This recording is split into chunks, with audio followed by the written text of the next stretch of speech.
curso do Saber Direito desta semana de Direito Tributário. Você vai conhecer os conceitos e modalidades da substituição tributária, a legislação e funcionamento de impostos como ICMS, IPI e ITBI.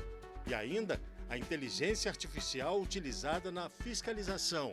As aulas são com a professora Letícia Túlio. Olá, bem-vindos à nossa quinta e última aula do Saber Direito.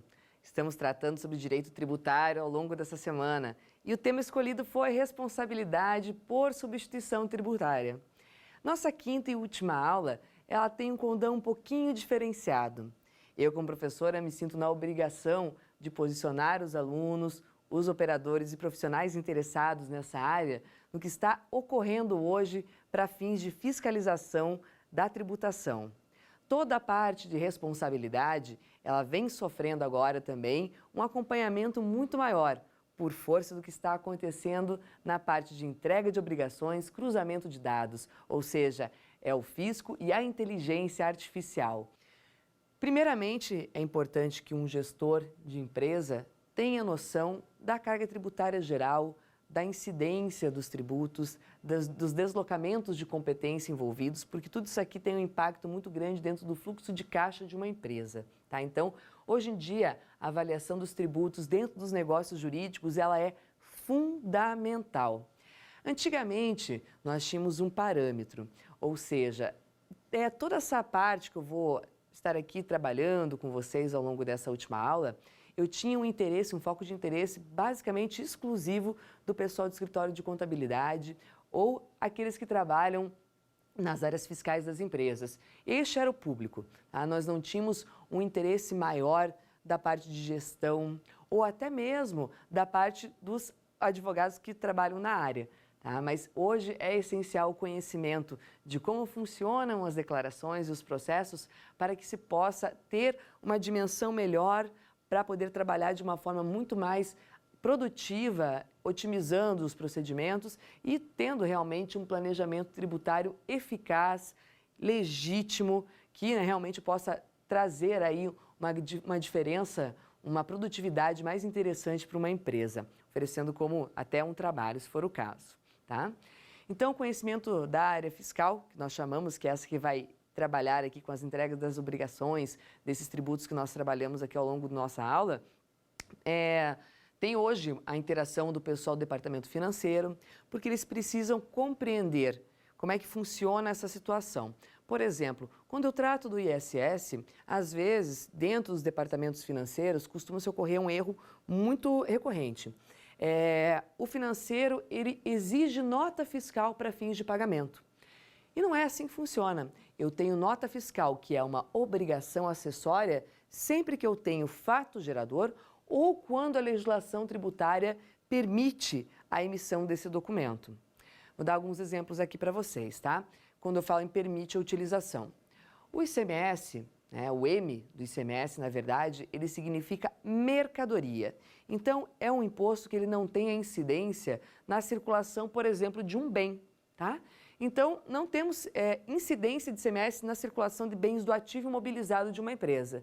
Por isso, temos uma previsão expressa em quase todo o regulamento de ICMS das unidades da federação, prevendo que a circulação dos bens ativos é acobertada por documento fiscal, desde que seja uma circulação proveniente de um estabelecimento contribuinte, que tenha o documento fiscal para emitir. Então, estou diante de uma situação que não é fato gerador do ICMS, inclusive costuma ter não incidência em algumas unidades da federação, ou pelo menos uma tributação mais baixa, dependendo do tempo de que esse ativo esteve dentro da minha empresa. Então, eu tenho a emissão de um documento para cobertar algo que não seria necessariamente um fato gerador. Mas eu posso tirar o documento, por quê? Porque o regulamento de ICMS me autoriza. Então, a obrigação acessória é assim, ou ela vai perfazer aqui um fato gerador, eu emito quando eu tenho fato gerador, ou eu posso emitir quando a legislação tributária expressamente me autoriza. Aí que está o grande erro. As pessoas que trabalham, às vezes, no financeiro, colocam lá uma regra que só pode fazer pagamento se eu tiver nota fiscal. Sem problemas quando eu tenho realmente emissão de nota fiscal. Mas, por exemplo, quando eu trabalho com locação, a locação de bens móveis não é fato gerador do ISS. não trabalha-se com ICMS na parte de locação também. Então, para fins de cobrança, eu emito um recibo, tem contrato, documento comercial, pode ser um depósito em conta, até a famigerada nota de débito, que é um documento comercial e não um documento fiscal. Isso seria o correto para eu trabalhar com uma cobrança e não emitir, de repente, uma nota fiscal da prefeitura, uma nota fiscal de serviço de ISS, mesmo correndo o risco de ter, às vezes, a exigência de uma tributação, um questionamento por parte da prefeitura. Então, sempre que um departamento ele atravessa aqui, na verdade, a expertise de um outro departamento, exigindo algo que não condiz, eu posso estar colocando a minha empresa em risco e a empresa também que está tirando esse documento fiscal para fins de receber valores financeiros da sua atividade, também em risco, porque eu estou fazendo com que ela haja em desacordo com a legislação tributária. E isso sempre pode causar questionamentos, problemas e autos de infração, sem dúvida nenhuma. Então, o pessoal do financeiro, às vezes, procura esse conhecimento para compreender melhor quando eles podem cobrar a emissão de documentos, quando não podem exigir, porque eu tenho aí um mero documento comercial e ele é 100% suficiente para fazer o pagamento de uma determinada demanda. Eu tenho também os setores de compra e venda. O setor de compra da empresa ele tem que ter conhecimento do que está acontecendo dentro da nossa área de tributação, porque eu posso ter N fatores que vão influenciar nesse preço final, nessa aquisição. Por exemplo, às vezes uma compra interna é mais vantajosa do que uma interestadual. E eu posso ter aqui uma pegadinha. Por quê? Numa aquisição interestadual, eu posso estar trabalhando com uma alíquota baixa de 4% de ICMS. Porém, quando essa mercadoria adentra o território de outro estado, e se ela for por substituição tributária, já deve vir recolhido, influenciando também no fluxo de caixa, tanto de quem está vendendo quanto de quem está comprando, eu tenho um recolhimento que nós chamamos de diferencial de alíquota se for consumidor final, tá? Então, compras para consumo de um contribuinte advindas de outra unidade da federação pode gerar esse diferencial de alíquotas. E esse diferencial, a depender do cálculo que a unidade da federação está exigindo, pode chegar até 17,5% do valor da operação. Então, de repente, eu tive a visualização de um ganho na minha compra e quando eu chego aqui e tenho esse diferencial de alíquotas, o que vai acontecer? Eu tenho até um prejuízo em relação a uma outra operação que eu poderia ter feito com outra empresa dentro do meu próprio estado mesmo. O que é bem interessante é que às vezes os departamentos não têm comunicação e por esse motivo esse valor ele é lançado dentro da área fiscal, né, e contabilizado às vezes posteriormente. A empresa demora para entender que ela teve esse valor como um acréscimo aqui, um custo a mais nessa aquisição.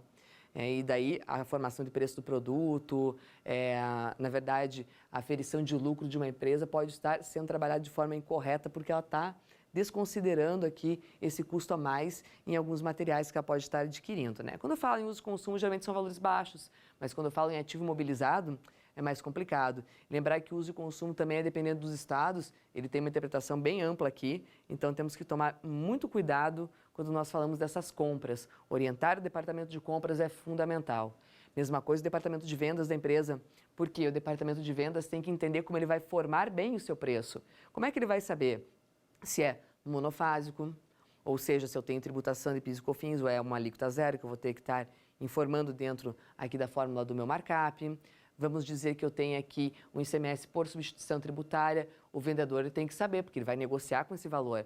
E o cliente ele quer comprar por um valor fechado, não interessa se é X reais mais impostos, né? Não é esse tipo de negociação que nós costumamos ter. Então, é extremamente importante que esses departamentos de compra e venda sejam bem orientados na área tributária para que não cometam gafes, tá? Então, cabe ao profissional do direito ter esse contato, principalmente na parte de indiretos, para que se instrua os departamentos de forma correta. E hoje eles mesmos vêm buscar, na verdade, essa informação. Então, é um nicho aí que tem para atendimento o pessoal da área tributária, muito importante e extremamente interessante também, que tem uma procura, tá? Outros setores que precisam de orientação é o setor de TI, por exemplo, né, e o setor operacional.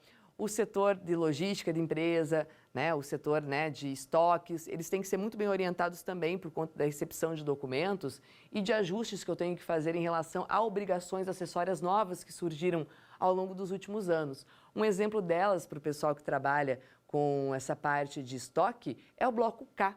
tá? Que é um bloco dentro da escrituração fiscal que vai mensurar quantidades. Antes eu só tinha problemas de inventário lá no final do ano, quando eu tinha que fazer o levantamento para a entrega do que a gente chamava de bloco H, que era o bloco do inventário. O H, gente, ele versa sobre valores, que é uma coisa. O K, ele é mensal e ele versa sobre quantidade de estoque. Então, nós temos um acompanhamento hoje do estoque das empresas. Não pode ter furo, não pode ter problema. O estoque ele era muito negligenciado. Então, nós tínhamos muitos problemas nos estoques e ainda temos, né? Porque o bloco K está sendo inserido gradualmente dentro das empresas. Para a grande maioria, ele ainda não está na forma completa. Quando ele entrar completinho, aí nós vamos ter um detalhamento muito grande da produção daquela empresa, né? Ou da movimentação de estoque daquela empresa, o que é bem interessante e tem que já estar alinhado no padrão antes, né, de entrar em vigor, inclusive. A questão aqui também do pessoal da tecnologia de informação e TI. Nós temos um padrão muito complicado dentro das empresas, porque eu tenho muita discussão do pessoal da parte de TI com o pessoal dos departamentos que versam sobre a tributação. Tá? Então, o pessoal de TI vai ter, na verdade, hoje em dia, normas que eles têm que seguir dentro da parte tributária que versam sobre as obrigações acessórias, ou seja, eu tenho manuais técnicos para orientar aqueles que vão trabalhar com a programação para informação das obrigações fiscais e tributárias. Por exemplo, né, eu tenho lá o manual da EFD, das contribuições, PIS e COFINS, eu tenho o manual da EFD, de ICMS e IPI, eu tenho o manual das escriturações contábeis, fiscais e digitais. Então, uma série, né, de fatores. Tem o próprio manual da nota eletrônica, que tem todo um parâmetro, temos mudanças constantes em relação aos campos que eu tenho que ter dentro dessa estrutura da nota eletrônica, que nós denominamos XML, tá? Então, hoje a nota, gente, ela não é mais manual, ela não é mais papel, ela é eletrônica, é um arquivo eletrônico denominado XML. As informações estão ali, o documento ele é eletrônico. Uma grande mudança, não é? Nós estávamos sempre acostumados a papel.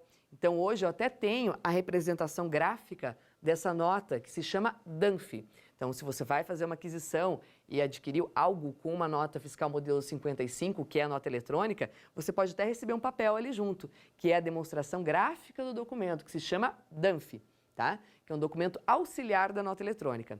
Veja, a validade jurídica hoje está no arquivo digital, não no DANF. Então, na verdade, a importância toda está dentro do XML e não naquele papel mais. É só uma mera representação gráfica. Futuramente, inclusive, essas representações gráficas que nós temos, né? O DACT, no caso do conhecimento de transporte, ou o próprio DANF, no caso da nota eletrônica, vão ser abolidos. Nós ficaremos apenas com os documentos virtuais. Tá? Então, é o futuro da circulação de produtos, de serviços e o futuro também da fiscalização que está aqui. Por isso que esse setor de TI ele tem que ser também muito bem orientado, porque o sistema ele é basicamente alimentado por um ser humano e ele é criado para realizar X ou Y aqui. Então, eu posso inserir dados no sistema para que ele esteja, né, providenciando uma operação ou outra, mas o importante é que, por mais que o sistema permita fazer algo, não necessariamente será algo que pode ser feito segundo a legislação tributária. Nós já vimos que nós trabalhamos com uma legislação de direito público. A legislação de direito público, que é direito tributário, ela tem que seguir à risca o que está previsto na legislação. Então, raramente nós teremos aquela situação onde a legislação me traz uma proibição. O clássico, onde está escrito que não pode fazer isso, tá? Na verdade, quando eu analiso esse direito público, ao contrário, ele me traz a normativa do que eu posso estar trabalhando. Então, está escrito que eu posso operar dessa forma, eu posso triangular operações assim, eu posso trabalhar com armazém geral, eu posso fazer uma operação de venda à ordem, isso está dentro das normativas regulamentares, eu posso praticar. A ausência de previsão legal, ela gera questionamentos, porque eu posso fazer o que está descrito na norma e não posso trabalhar aí em relação à norma não vedar. Então, a norma raramente vai trazer proibições, porque foge muito da sistemática de direito tributário. Muito bem. Então, já vimos aqui que os segmentos todos da empresa hoje têm que estar envolvidos nessa área tributária. Isso é o futuro e é essencial, porque o direito tributário tem impacto em todos os segmentos, principalmente nos segmentos financeiros da empresa.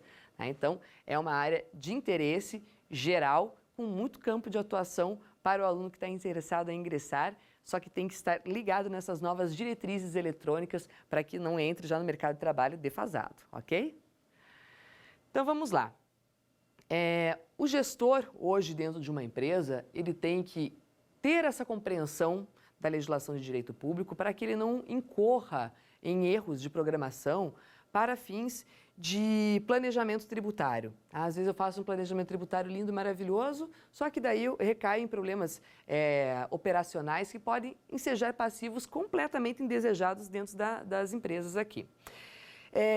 Um ponto muito interessante para os profissionais do direito é essa diferença que eu tenho entre órgãos administrativos na interpretação e jurisprudências e doutrinas, tá?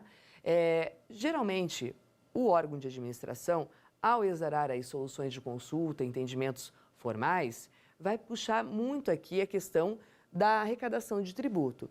Então, muitas vezes, eu tenho uma discrepância grande entre o que o órgão administrativo exara como entendimento e que eu tenho previsão em julgados, né, na jurisprudência e até mesmo em livros de doutrinadores, como muitos que eu indiquei para vocês aqui.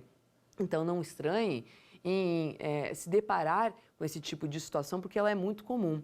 Então, eu tenho regras que são estabelecidas pelo Estado em interpretações que são diferenciadas do que eu encontro em muitos artigos jurídicos, né, em livros e na própria jurisprudência. Aí que eu tenho um embate já inicial.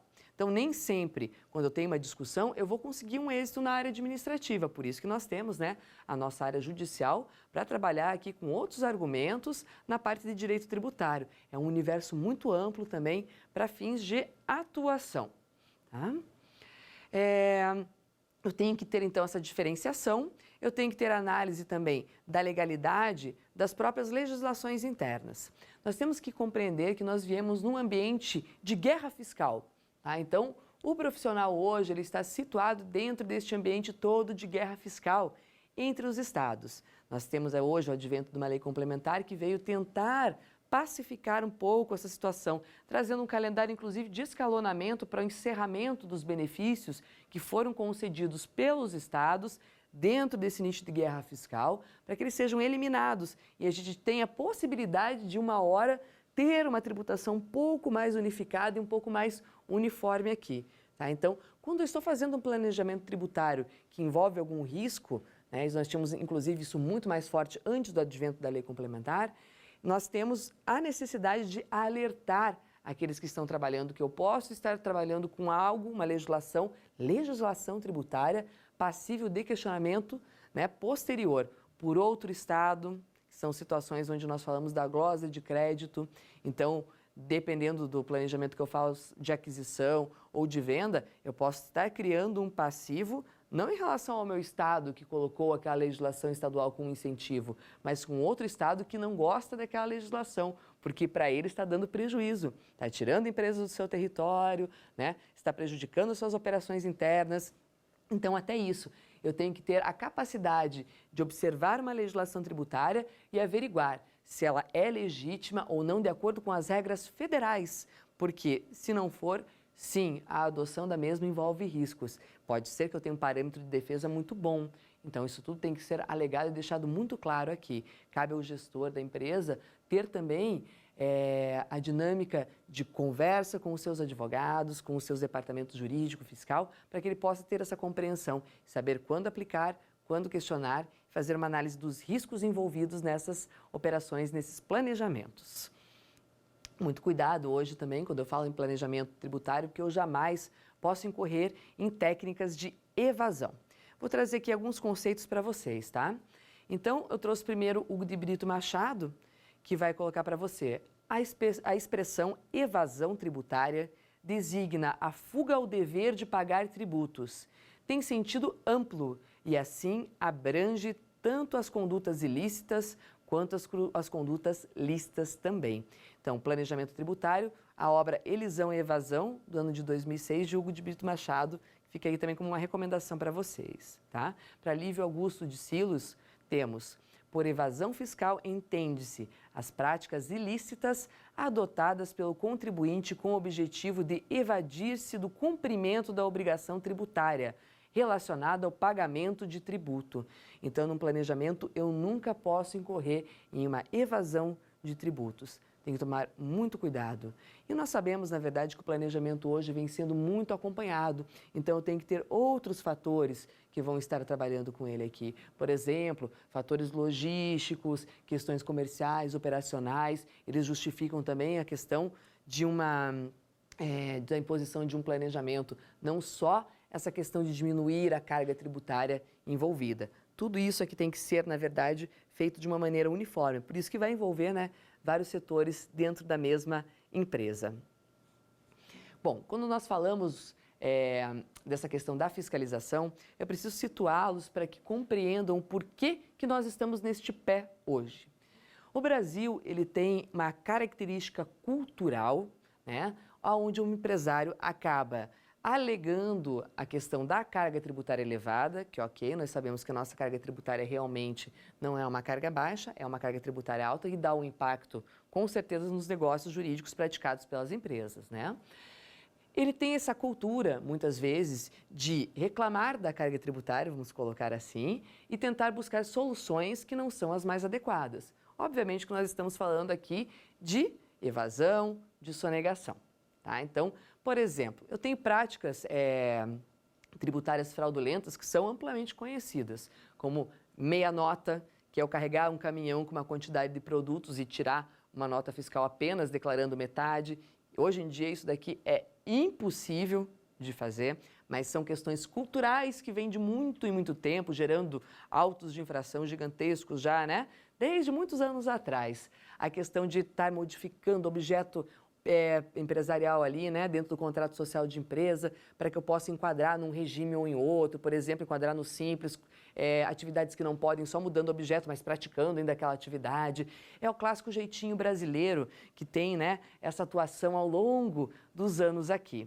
Então, nós temos essa reclamação, nós temos essa dificuldade por parte do contribuinte no acompanhamento da legislação tributária. Ele reclama que é complexa, realmente que ela muda muito, muda todos os dias, que eu tenho uma quantidade gigantesca de atos normativos, tenho mesmo, e aí chega uma hora que ele estoura e fala assim, eu não dou conta, né? E por não conseguir acompanhar, ele acaba, né, dizendo não tem como trabalhar com isso, às vezes até desiste de ter a própria empresa. Então, a burocracia tributária envolvida na parte toda legal, aqui na quantidade de atos normativos, na dificuldade da compreensão dos mesmos, na quantidade de exceções que nós temos, né, no estabelecimento de tributações tão pormenorizadas, às vezes por item de estoque, acaba gerando, né, essa necessidade aqui de um acompanhamento efetivo, mais gente para trabalhar, muito mais envolvimento. Então, existe todo um corpo dentro da empresa que vai ter que estar trabalhando com essa sistemática. Mesmo que a empresa seja enquadrada no Simples Nacional, que é a grande crítica dos empresários que estão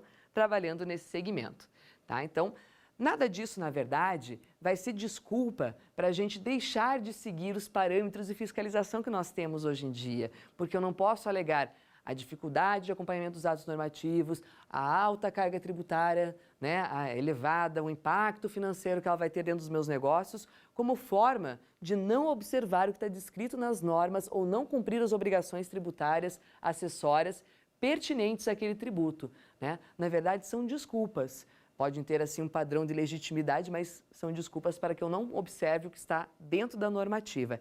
E isso, hoje em dia, não pode mais acontecer, porque a fiscalização está ali, ostensiva, eletrônica e a todo momento. Muito bem.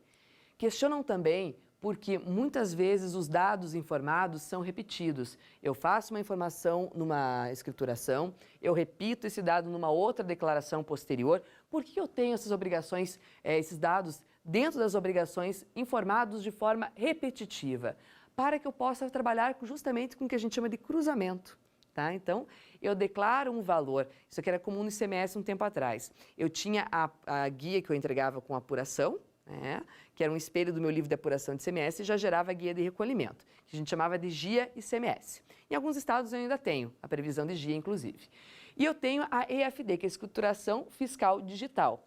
Então, as informações que vão na escrituração fiscal digital, tem também todo o conteúdo que eu tinha dentro da minha GIA ICMS. E eu tinha uma repetição, eu entregava a GIA e entregava a FD. O Estado cruzava para ver se a informação da GIA era igual à da FD. E tinha que ser, né, pessoal? Tinha que bater a informação. Não batia, dava divergência? Eu tinha questionamento. Tá? Então, existe sim a informação duplicada em diversas declarações, justamente por quê? Porque nós temos que trabalhar com esse cruzamento de dados. Então, tem que ficar bem claro ao contribuinte. Ah, mas por que o fisco cobra informação em duplicidade? Porque ele vai cruzar a informação. Então, tudo que eu declaro, que também tem um reflexo numa outra declaração, tem que estar de acordo. Tá? Às vezes não é nem por mal, é por falta de organização mesmo que o empresário ou o escritório responsável por trabalhar com a entrega das obrigações não presta atenção nesse tipo de cruzamento. Isso hoje em dia também gera problema para as empresas, tem que ser alertado porque incorre em autos de infração, em multas por erros e também por omissão de informações dentro de obrigações acessórias atinentes aos tributos. Muito cuidado então, pessoal, temos que ter o alerta e a orientação correta, né, para que a gente possa ter a entrega desses arquivos de forma redondinha aqui, para não ter questionamento com o fisco sobre esse tipo de problema, tá? Muito bem. Aquele jeitinho brasileiro que eu estava contando para vocês, né, agora há pouco, né, alguns minutos atrás, ele ensejou, na verdade, uma modificação no padrão de fiscalização por parte das autoridades fazendárias, né? Então, eles tiveram que modernizar essa fiscalização, eles tiveram que trazer dados novos, eles tiveram que buscar uma forma de evitar que essa sonegação aumentasse, se propagasse de alguma forma, né, alcançando mais empresas. Então, nós tivemos a necessidade de informatizar a fiscalização. Justamente por quê? Porque o contribuinte precisava sofrer, né, um cerco maior aqui, vamos colocar, para que ele não buscasse, né, evadir-se aqui das tributações necessárias, das obrigações que ele teria que entregar. Então, nós tivemos dois pontos: o investimento em tecnologia por parte da fiscalização e o cruzamento de informação entre esses entes aqui. Eu tenho um cruzamento de Estado com o município, com a União. Então, os três entes de fiscalização trocam dados entre si. Isso é muito importante, porque você pensa, isso declaro lá para a Receita Federal, então o Estado não tem acesso. Tem, porque existe o cruzamento de informações. Muito bem.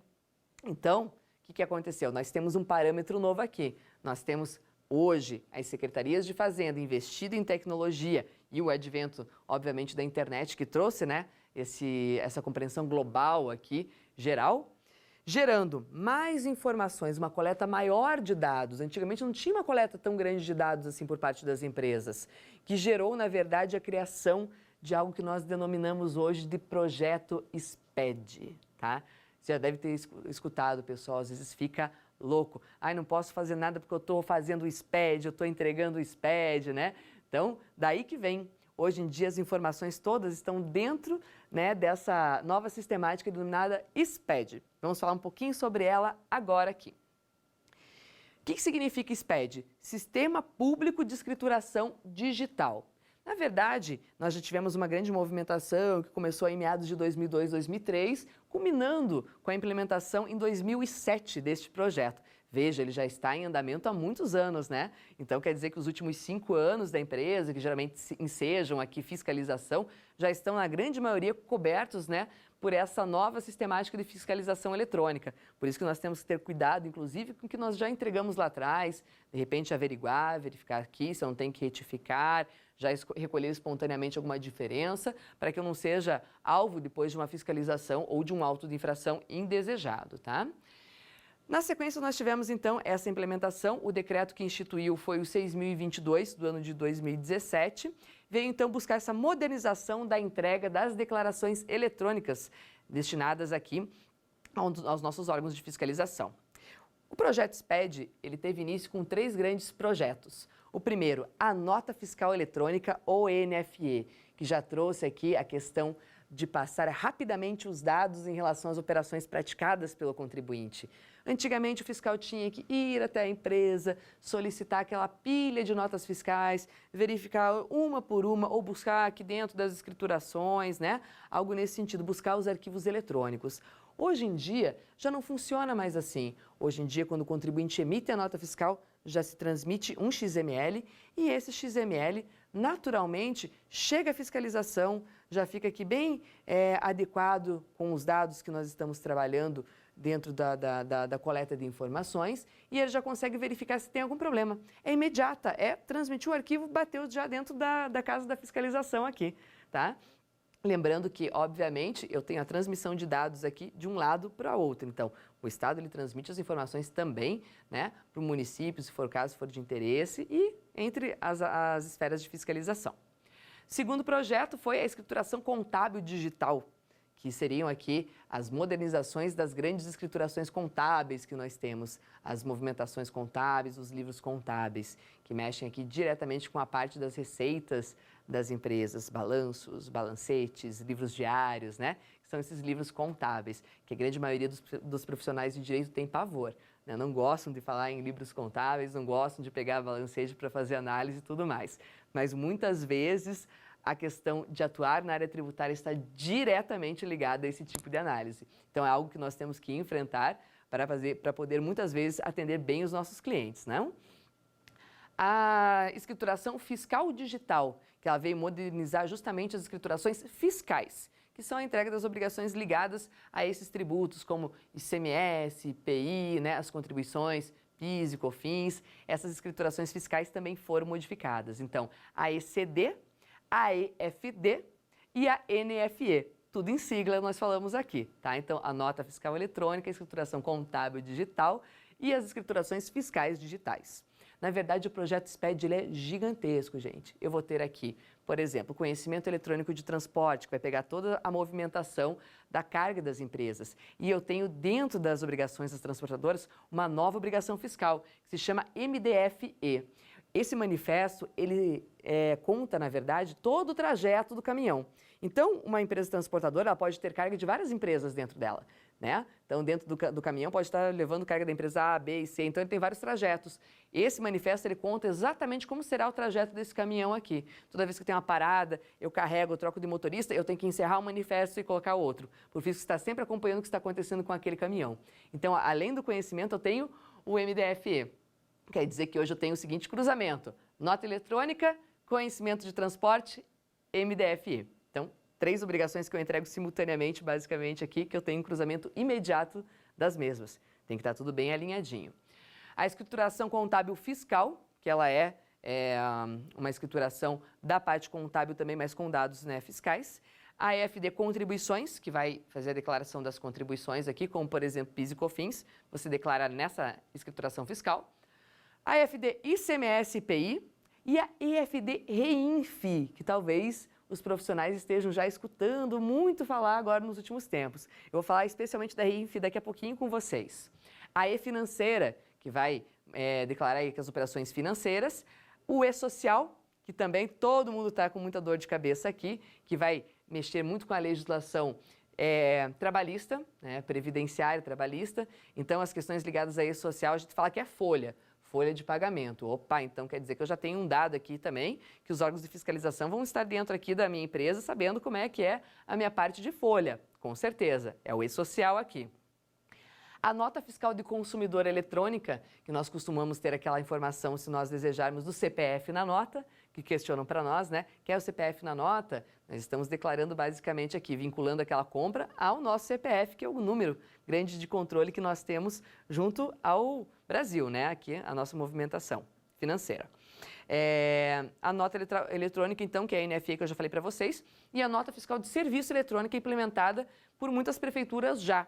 Dependendo do porte da prefeitura, ela pode solicitar conjugação com a nota eletrônica do Estado, se for o caso, ou ela pode ter a própria nota fiscal eletrônica de serviço, que é mais comum. Tá? É um controle, uma questão de querer ter o controle das operações de uma forma mais pormenorizada.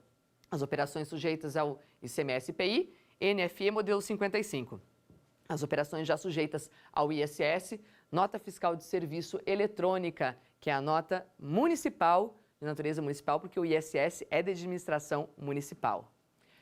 Viram então o tamanho do nosso projeto SPED? Ele tem muitas obrigações, todas as obrigações ligadas com os tributos e ele tem uma natureza muito abrangente e ele permite um cruzamento de dados muito grande. Então, hoje em dia, eu não posso mais pensar em fiscalização por amostragem.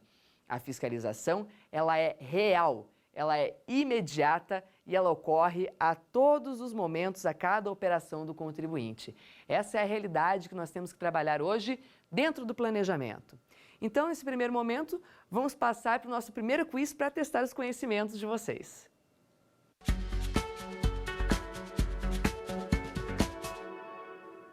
E o nosso primeiro quiz é justamente sobre o projeto SPED. Tá? Então, eu pergunto para você qual é a alternativa errada, a incorreta.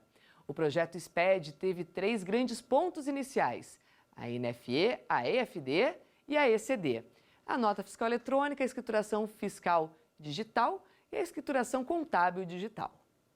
Letra B. O governo busca, com o projeto SPED, analisar as informações para referenciar a veracidade das operações da rotina empresarial, bem como a apuração dos impostos e seus corretos recolhimentos. Letra C. O resultado esperado com o projeto SPED é a maior regularidade fiscal e a prevenção de operações fraudulentas. Letra D. A modernização da fiscalização tem por objeto simplificar as rotinas internas dos órgãos para a comodidade dos seus servidores. Aqui fica bem claro, né, pessoal? A letra A, B e C são as corretas. Elas refletem exatamente o que significa esse projeto SPED e é aquilo que nós viemos tratando até agora com vocês. Esse impacto, como é que ele funciona, né? Por que ele foi criado, qual é a intenção. E nós vimos claramente que a letra D é a incorreta, justamente porque a intenção não é só facilitar aqui, né, comodidade do servidor público, nem nada nesse sentido. Pelo contrário, né, ele trouxe até a necessidade dos próprios servidores que já atuavam modernizarem aqui, né, o seu conhecimento, investirem aqui nessa parte de informática para que eles possam entender agora como é que funciona. Já é uma nova forma de fiscalizar e também gerou a necessidade de quem já estava lá se atualizar, para que possa aprender a lidar com essa nova rotina que nós temos hoje dentro desse projeto SPED. Muito bem, então já vimos como é que está funcionando, né, essa nossa nova fiscalização. Como que vai estar atuando hoje o fiscal, o cruzamento, as informações que o contribuinte deve passar à Receita. Isso tudo vai acabar trazendo a necessidade da adoção de novos panoramas que nós vamos indicar aqui para vocês agora. Vamos lá. Então, as empresas têm que passar a trabalhar dentro de um critério preventivo, com revisões periódicas por amostragem. Eu digo por quê? Nós temos que conferir as rotinas do sistema. Fica muito claro que se a informação vem toda do sistema, não vem? Então, eu puxo dados que vêm dali. O sistema tem que estar redondinho para puxar corretamente as informações. E, às vezes, eu classifico um parâmetro, né? A gente fala muito em parametrização. Então, eu parametrizo uma operação dentro do meu sistema de empresa e aquela operação está puxando um dado incorreto. Por exemplo, eu posso ter uma operação que está puxando uma tributação da nota eletrônica, porém, quando eu puxo a informação para apuração, aquele código específico não está chamando para o recolhimento. Não adianta nada, eu declarei imposto na nota e não recolhi. E a gente sabe que isso aqui, inclusive, está em análise, não é? Estão verificando se declarar imposto, no caso do ICMS, e não recolher, constitui ou não crime. Então, temos aqui, inclusive, esse reflexo gigantesco hoje em dia. Sem querer, o meu sistema pode estar praticando a declaração de um valor e eu posso estar faltando com o recolhimento por erro de parâmetro. Revisões periódicas são necessárias para conferir se o sistema está adequado. Dados genéricos, informações genéricas também nos documentos têm que ser abolidos. Eu tenho que lembrar que, segundo a legislação tributária, o documento que carece de clareza, que não tem os dados precisos, pode ser enquadrado como documento fiscal inidôneo. O documento fiscal inidôneo, ele tem as maiores autuações fiscais, gente. Então, eu posso chegar a multas altíssimas por erro de clareza de informação. Então, muitas vezes, até por uma inocência, a pessoa acha que a nota está saindo certinha, que não tem problema nenhum. Então, hoje em dia, obviamente, a gente não fala mais de rasura porque o documento não é mais manual, e sim eletrônico. Porém, omissão de dados ou ausência de clareza ocorre da mesma forma. Então, eu posso ter a classificação por parte da fiscalização de um documento fiscal inidôneo, aquele que carece de clareza. Então, muito cuidado aqui, o documento tem que ter o parâmetro certo, com dados claros e factíveis. Eu não posso mais ter informações genéricas como eu tinha antigamente. A gente brinca muito na parte fiscal, né, com a tal da nota 5949 ou 6949, que é a simples remessa. Uma nota assim não diz absolutamente nada, né? Tem que dizer o que é a operação, para que está indo, o que está acontecendo com aquele produto, se eu tenho ou não tenho a incidência do tributo, independentemente de eu não ter a operação mercantil venda aqui, porque o ICMS ele incide na circulação, né? O IPI ele incide na primeira circulação de produto também. Então tem que ter muito cuidado com esses parâmetros que podem estar errados nos meus documentos. Documento fiscal inidôneo, ok? Escriturações extemporâneas, evitar ao máximo também. Não posso mais trabalhar com esse parâmetro de escrituração extemporânea, justamente porque nós temos que ter a certeza que eu estou passando a informação no tempo certo para o fisco. Toda escrituração extemporânea gera questionamento por parte dos órgãos de fiscalização do porquê que aquela empresa não está cumprindo em dia as suas obrigações. O que está acontecendo na conferência desses documentos que eles não estão sendo entregues tempestivamente. Tá? Então, escriturações extemporâneas, evitar ao máximo. Acontece muito com as notas, às vezes as notas ficam perdidas, porque passa por um departamento, passa por outro, fica preso no departamento comercial ou no financeiro. Não, a nota ela tem que ser enviada ao departamento que vai permitir o lançamento dessa obrigação ao fisco. Depois aí, questões comerciais e financeiras podem ser resolvidas, mas primordialmente hoje nós temos a necessidade desse parâmetro de adequação aqui, tá? Lembrar sempre, né? Não é porque o sistema permite que eu faça que está correto. Buscar a fonte dentro da legislação tributária, ir até a legislação tributária para verificar se a operação está correta, se ela tem previsão legal. Isso é fundamental, fundamental. Por isso que eu sempre digo que é fundamental que as empresas consultem o operador de direito nesse caso, porque exige análise de lei, né? Então, temos a necessidade, não só o sistema faz, ou tem parâmetros comerciais. Eu tenho que observar tudo dentro do critério da legalidade, porque eu estou trabalhando com legislação tributária, com direito tributário. E direito tributário tem que ter orientação de um profissional de direito tributário, né? Porque é ele que vai conhecer a legislação tributária e vai saber desses detalhes específicos, que é desde o início, né, que nós temos o aprendizado na nossa faculdade, os princípios constitucionais, as bases legais, saber trabalhar com a hierarquia de normas, né, ver o que é constitucional, não é constitucional, dentro da aplicação de uma determinada legislação tributária. Temos muitas inconstitucionalidades aqui nas nossas leis infraconstitucionais da parte tributária. Então, exige sim a análise sempre de um operador do direito para que nós não tenhamos problemas de interpretação de norma de forma equivocada, ok? Tá?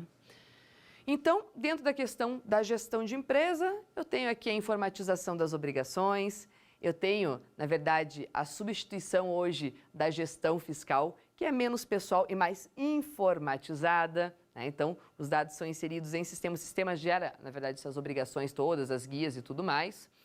Tenho que evitar a prática das operações sem o conhecimento tributário adequado, como eu disse para vocês agora há pouquinho aqui, né? Não posso ter confiança plena e absoluta no meu sistema, por melhor que ele seja, por melhor que seja a empresa que eu estou contratando para parâmetros, por melhor que seja o programador que trabalha comigo, eu tenho que ter análise fiscal do que está acontecendo aqui, né? E, assim, dentro do meu sistema, eu tenho que tentar pormenorizar as minhas operações da melhor forma possível. Quanto mais eu chegar num pormenor, seja dentro de um estoque de itens, seja nesse controle de saídas, quanto menor a questão for dentro da empresa, menos abrangente, menor a chance de risco que eu tenho de erro hoje. Então, tentar pormenorizar, detalhar muito bem as minhas operações. Eu tenho um quadro muito curioso dentro das empresas também, que é uma briga do setor contábil com o setor contábil e fiscal, né, com os setores financeiros e comerciais. Obviamente, o setor financeiro e comercial, o financeiro quer fazer os pagamentos dele tranquilamente, o setor comercial, ele quer saber de vender, né, para fazer o faturamento, e entram em confronto direto com o pessoal de área fiscal. Então, existe uma guerra interna e tentar uniformizar aqui, né, esses dois pontos dentro da empresa é um desafio. Então, as empresas têm que buscar essa conversa entre os segmentos, essa conversa tem que acontecer para que a gente não tenha mais autos de infração desnecessários. Então, para quem está estudando o tema, fica também a indicação para vocês da Emenda Constitucional 42 do ano de 2003. Essa é a emenda que legalizou e tornou oficial o cruzamento de dados entre as unidades da federação. Então, ele veio fazer uma alteração dentro do artigo 37 da nossa Constituição Federal, lá no inciso 22, colocando aqui, ó, as administrações tributárias da União, Estados, Distrito Federal e municípios, atividades essenciais ao funcionamento do Estado, exercidas por servidores de carreiras específicas, terão recursos prioritários para a realização de suas atividades e atuarão de forma integrada, inclusive com o compartilhamento de cadastros de informações fiscais na forma de lei ou de convênio. Tá aí, né, pessoal? É uma realidade prevista, inclusive, na nossa Constituição. E já faz bastante tempo, né, que nós temos aqui essas informações. Muito bem. Tem que tomar cuidado com as informações fiscais que eu tenho na parte federal, né? As escriturações contábeis, elas se cruzam entre si. Eu tenho cruzamento dessas com as declarações que eu faço ali, por exemplo, para compensação de débitos e créditos, como por exemplo, uma perda e comp. Eu tenho um confronto direto com os DARFs que eu recolho, tá? Então, estou tendo uma modernização nesse sistema aqui. A nota eletrônica com conhecimento eletrônico, com o MDF, como eu falei. Eu tenho dados que referenciam um documento dentro do outro hoje. Lembrar que as operações de importação e exportação também foram modernizadas. Hoje nós temos a DUE, né, que é a Declaração Única de Exportação. Temos a DUIMP, que é a Declaração Única de Importação, com muitos dados novos de coleta. Também o profissional que trabalha nessas áreas tem que se atualizar para verificar o que isso aqui vai impactar dentro da empresa, investimento, tecnologia. É um erro muito grande e também um costume incorreto nós termos essa figura de deixar tudo para a última hora. Tá? Então, quando eu falo de um parâmetro fiscal desse aqui, de algo que vai coletar informações na empresa, que vai ter um reflexo direto na parte tributária, eu não posso deixar para a última hora. E aqui está o grande erro, inclusive, dos próprios gestores. Se preocupar, às vezes, com questões mais urgentes aqui, mas não pensar no futuro que vai ensejar essa entrega e coleta de dados. E de última hora, não tem como fazer. É muito detalhado, pessoal. Então, orientar sempre que a coleta de dados exige uma preparação prévia e não dá para deixar para a última hora, senão não vai dar certo. A gente vai incorrer em todos aqueles problemas de entrega de informação, ok? Vamos lá. O que mais que nós temos, então? A REINF, que eu prometi que ia falar para vocês aqui com um pouquinho mais de tempo, né? A REINF, ela justamente vai pegar os dados da nossa aula número 2, que fala sobre a retenção dos tributos. Então, dentro desse sistema, na verdade, na prática, as operações de compra e venda, elas já tinham aqui um parâmetro mais organizado, mas mesmo assim nós temos problemas.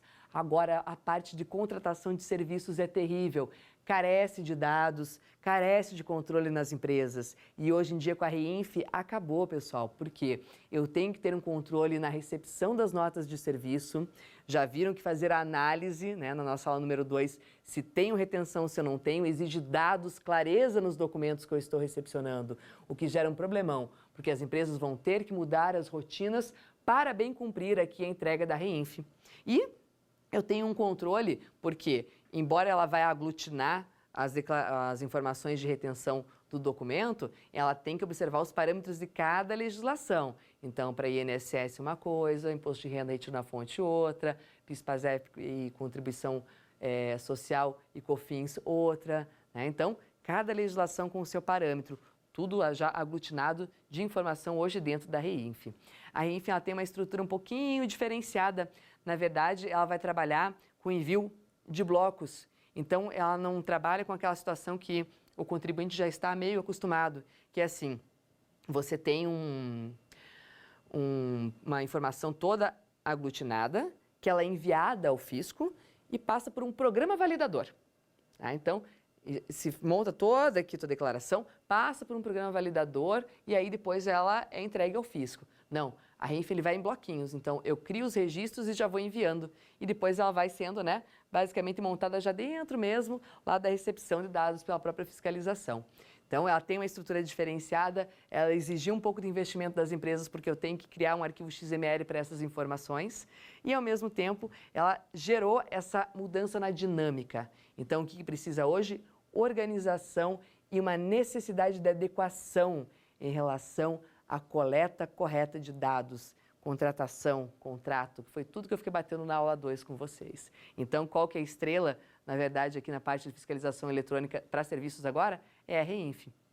Tá? Então, eu tenho a E-Social na parte de folha e eu vou ter a REINF na parte de prestação de serviços. Maravilha, pessoal. Eu tenho mais um exemplo de cruzamento de dados aqui para vocês, aqui na parte de importação. Eu tenho uma carga tributária extremamente elevada na importação de serviços, com muitas retenções na fonte. Eu vou ter que avaliar vários tributos, como o ISS, o Imposto de Renda, a CID, eu tenho PIS, COFINS, eu tenho IOF, eu tenho, todos esses tributos aqui, esse universo tributário. Quando eu faço uma importação de serviço, naturalmente o banco já trabalha como responsável tributário. Ele vai acabar com a retenção aqui do imposto de renda e também do valor do IOF. Ele vai fazer o recolhimento aqui, gerar as guias em relação a esses valores. Agora, o restante da tributação tem que ser analisada e recolhida pelo contribuinte e muitos deles esquecem esses dados. Hoje em dia, eu já tenho blocos dentro da escrituração contábil que eles vão declarar as operações de comércio exterior. Então, a Receita ela tem acesso, que eu tive importações de serviço, importações de produto aqui. E, além disso, eu tenho uma outra obrigação, que eu fico obrigada aqui a informar, que se chama Siscoserv, que é uma informação de importação de serviços, importação e exportação de serviços, Então, importei serviço, eu tenho que gerar o Siscoserv, e eu tenho que fazer a retenção dos tributos, e eu tenho que informar isso dentro das escriturações contábeis digitais no bloco G específico que eu tenho ali, se eu não me engano, dentro das escriturações contábeis. Veja só, olha que cruzamento de dados. Informei no G, não entreguei Siscoserv, já estou com problema. Informei Siscoserv, não fiz retenção, estou com problema. Então, eu tenho que adequar os três, Siscoserv, escrituração contábil e recolhimento de tributos na fonte. Outro cruzamento de dado importantíssimo. Lembrando que isso é custo elevado aqui para os contratantes. Então, sempre que eu faço um planejamento tributário que envolve a contratação do exterior, eu tenho que lembrar que minha carga tributária pode chegar a mais de 50% do valor da operação, porque eu não trabalho bem com a alíquota nominal. Eu trabalho com, na verdade, a inserção de tributos um na base do outro também na importação. Tá? Então, tenho muitas discussões, mas essa carga tributária pode chegar a mais de 50% do valor da operação. Tem que ser feita uma análise muito cautelosa, principalmente quando eu falo do calo tributário que nós temos hoje, que é a análise de software. O software ele tem muita demanda de estudo, ele tem uma interpretação absurdamente controversa da parte dos órgãos de fiscalização, da parte, inclusive, dos próprios contribuintes e da dificuldade da gente acompanhar essa modernização. Tá? Maravilha, então, pessoal? Então, nosso último tópico aqui, só para fins de informação, que todas essas omissões, se resultarem em supressão ou redução de tributo, serão objeto de análise da nossa Lei contra a Ordem Tributária, a Lei 8.137 do ano de 1990. Ela tem muitos tipos penais objetivos ali, que você pode depois avaliar e verificar que nós temos a possibilidade da fiscalização eletrônica atuar diretamente com esses tipos penais objetivos previstos nessa legislação federal. Tá? Obviamente que nós temos também a legislação já bastante antiga, que fala aqui sobre simulação, mas a principal hoje é a Lei Federal de Crime contra a Ordem Tributária, que eu vou explicar aqui para vocês rapidamente no nosso último quiz.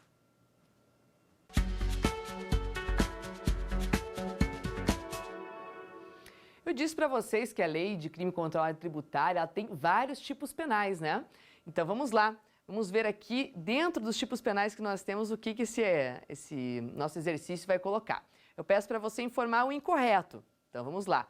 Constitui crime contra a ordem tributária suprimir ou reduzir tributo, omitir informação ou prestar declaração falsa às autoridades fazendárias. Eu quero só fazer uma parte dentro dessa letra A, porque hoje prestar declaração falsa pode se concretizar apenas com o envio de uma nota eletrônica ou de uma escrituração fiscal. Então, muito cuidado e por isso que a gente ficou aqui batendo a aula inteira, que tem que ter o dado correto, a informação tempestiva. Caso contrário, se resultar em omissão ou supressão de tributos, eu posso ter um problema sério aqui. Letra B, negar ou deixar de fornecer ou fornecer em desacordo com a legislação. Olha a nossa legislação de direito público aqui. Nota fiscal ou documento equivalente relativo a uma venda de mercadoria ou prestação de serviços efetivamente realizada é crime, sim, contra a ordem tributária. Exatamente, pessoal. Veja como é fácil eu enquadrar uma conduta no crime contra a ordem tributária, não é? Fica aqui, para vocês, esses tipos todos. Negar, deixar de fornecer, fornecer em desacordo com a legislação. Então, cuidado, eu posso incorrer em crime contra a ordem tributária. Letra C, A lei vale a pena para arquivos impressos, não alcança os arquivos eletrônicos. Lógico que não, né? Afinal de contas, hoje a fiscalização não é eletrônica, a inteligência artificial está ali, a coleta de dados é toda feita por sistema. Então, hoje, sim, eu posso ter muito o enquadramento de crime contra a tributária com o envio de arquivos eletrônicos, e é efetivamente o que acontece. Letra D. Falsificar ou alterar nota fiscal, fatura duplicata, nota de venda, qualquer outro documento, ou seja, documento fiscal ou comercial, relativo à operação tributável, visando suprimir tributo. É crime contra a ordem tributária? Com certeza. Eu tenho que tomar cuidado que não é só aquele documento que é falso, né, por natureza, que existe aquele dolo de falsidade. Eu também posso ter um documento que ele omita informações, que ele não tenha clareza necessária. Lembrando que, como nós falamos, o documento fiscal inidôneo, ele produz prova apenas contra o contribuinte e a favor do fisco. Cuidado com o documento inidôneo. Então, aqui a nossa incorreta vai ser a letra C. Pessoal, então, terminamos nossa última aula. Obrigado pela atenção e até a próxima.